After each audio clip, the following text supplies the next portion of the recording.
मुङा साजिब सरगियारि। गामिया पुगदुमखुसि। जिल्लाया जोंना बाक्सा। मा जादों न'खराव?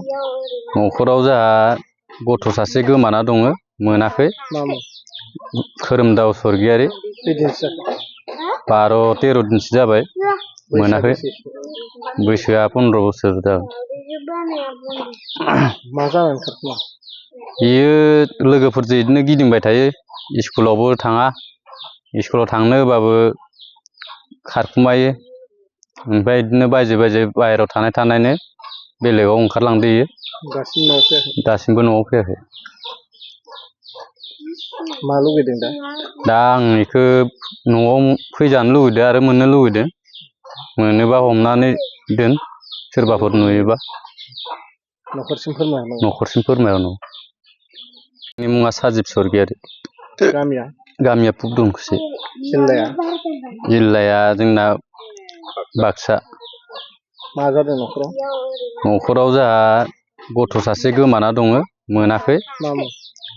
खोरोमदाव सरगियारि। 12-13 दिनसो जाबाय, मोनाखै। बैसोआ 15 बोसोर जाबाय। मा जानानै खारखोमा? बियो लोगोफोरजों बिदिनो गिदिंबाय थायो, स्कुलावबो थाङा। स्कुलाव थांनो होबाबो खारखुमायो। ओमफ्राय बिदिनो बायजो बाहेरायाव थानायनो बेलेगाव ओंखारलांदो इयो। दासिमबो न'आव फैयाखै। मा लुगैदों दा? दा आं बेखौ न'आव फैजानो लुगैदों आरो मोननो लुगैदों। मोनोबा हमनानै दोन, सोरबाफोर नुयोबा। न'खरसिम फोरमायहरनांगौ। न'खरसिम फोरमायहरनांगौ।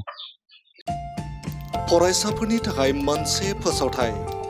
सोलोंथाइ बोसोर 2025-26 नि फरायसाफोरनि थाखाय गोदानै मुं थिसननाया दासान्दि सापागुरिनि डन बस्क' सिनियर सेकेन्डारि स्कुलाव सोलिगासिनो। डन बस्क' सिनियर सेकेन्डारि स्कुलाव आर्ट्स, साइन्स आरो कमार्स स्ट्रिमनि थाखाय 10 थाखोनि गोदानै मुं थिसननाया सोलिगासिनो। बे स्कुलाव रोंगौथि गोनां फोरोंगिरिनि फोरोंथाय होनाय, स्मार्ट क्लासरुम, गुन गोनां फरायसाफोरनि थाखाय स्कलारशिप, गेलेनायनि खाबुफोर आरो फरायसुला-फरायसुलिफोरनि थाखाय आलादा हस्टेलनि खाबुबो होनाय जादों। जुदि गोसो गोनां फरायसाफोरा सापागुरिनि डन बस्क' सिनियर सेकेन्डारि स्कुलाव गोदानै मुं थिसनोब्ला नैबे मबाइल नम्बर 9365519559 नङाब्ला 7086117662 आव थोंजोङै फोनांजाब खालामनो हागोन।